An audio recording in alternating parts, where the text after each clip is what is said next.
step that leg, put it again. So I can do that cross hand. Then also, he can do it same side. I come in through here. One.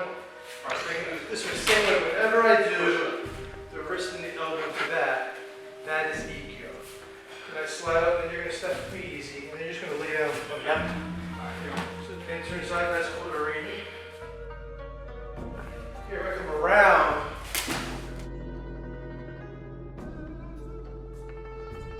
This is what we call tenkan. Okay? Going inside is what? Yeah, we're entering.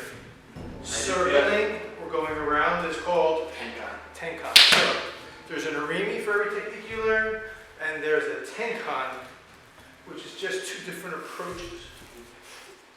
So, when we do Ikkyo, Hantai Katata Tori Ikkyo, which is cross hand grip, I come in 1, 2. This is just so we can learn the basics of the movement.